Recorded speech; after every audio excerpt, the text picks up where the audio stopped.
Saludos y bienvenidos a Los Chéveres del Derecho. Quiero hablar de dos temas bien rapiditos. El primero es que ayer se decidió el caso de Alabama Association of Realtors versus Department of Health and Human Services de Estados Unidos. Bueno, decir que se decidió es la manera incorrecta de decirlo. El Supremo Federal decidió no coger el caso bajo un procedimiento apelativo expedito o rápido, y entonces bajo la decisión de no decidir el caso, pues dejaron en todo su apogeo y efecto legal el memorándum de las evicciones en Estados Unidos. Fue 5-4, no hubo comentario en esas decisiones. Las reglas federales apelativas te permiten en procedimiento acelerar el proceso. La CDC específicamente estaba siendo atacada por estas partes que están argumentando que ellos no tenían autoridad administrativa para emitir este tipo de normas, como lo fue el memorándum sobre las evicciones. La CDC y el gobierno federal argumentaron que sí, que ellos tenían unos poderes bien amplios y que uno de esos poderes amplios de la CDC, bajo lo que se estaba viviendo en la pandemia, era la autoridad legal que tenían para emitir este memorando sobre las evicciones. 4 conservadores votaron en contra, fue 5-4. Roberts y Kavanaugh votaron a favor. Kavanaugh emitió una opinión concurrente diciendo que no estaba en contra del argumento que decía que la CDC no carecía de autoridad para emitir este tipo de órdenes administrativas, pero como la orden se dejaba de ser vigente en varias semanas, pues que no valía la pena tumbarlo.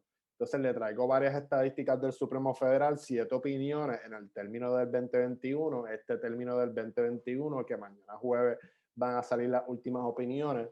Es el primer término de Amy Coney Barrett sustituyendo a la ilustre Ruth Bader Ginsburg. Pues 7 opiniones en el término del 2021 han sido unánimes. La mayoría de ellos en casos de inmigración y en casos de Constitutional Criminal Procedure. En comparaciones con términos pasados, 67% de los casos argumentados en este término han sido de manera unánime, en comparación con 46% del término pasado y 48%. Uno de esos casos unánimes fue el caso de la LGBT y Filadelfia, que fue una opinión limitada, específicamente decidiendo los hechos y no como una norma de derecho, pero ese mismo caso decidió, y es un importante paso para la lucha no anti-discriminación, decidió que los estados sí tenían un interés apremiante al pasar leyes antidiscrimen, especialmente leyes antidiscrimen comunidad LGBTQ. Que verdad no quiere decir que en casos más controversiales con el aborto vayamos a tener resultados similares o un consenso del tribunal para no derrogar Roe versus Wade, pero siempre es bueno pues, ver que hay un consenso.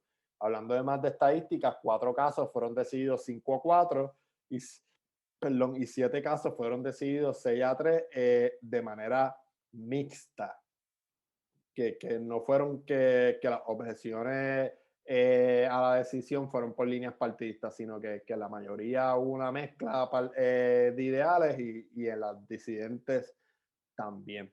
Pasando al otro tema del día de hoy importante en cuestiones legales, la jueza Rebeca de León del Tribunal de Primera Instancia de San Juan descalificó oficialmente al querellado Ricardo Arrocio Nevares como cabildero de la estadidad por no cumplir con el artículo 8 de la ley 167 del 2020. El artículo 8 de la ley 167 del 2020 específicamente establece que tú tienes que ser residente de DC o residente de Puerto Rico para poder ser cabildero de la estadidad.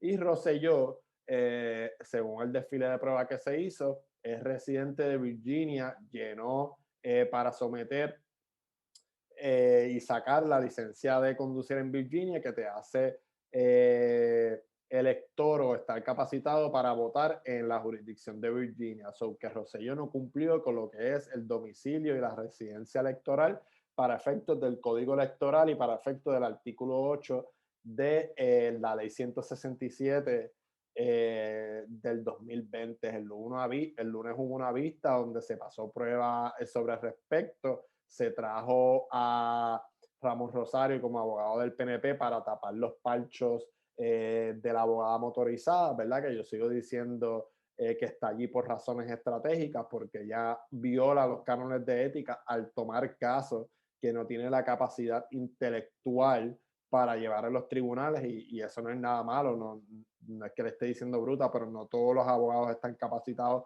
para llevar cualquier tipo de caso, ¿verdad? Si yo cojo casos complicados de familia, casos complicados de corporaciones o cualquier otro tipo de caso, yo podría estar violando los cánones de ética porque no son materia que son mi expertise o no son materia en donde yo tengo una expectativa razonable que voy a hacer el descargue de mis responsabilidades, teniendo siempre en mente los buenos intereses de mi cliente.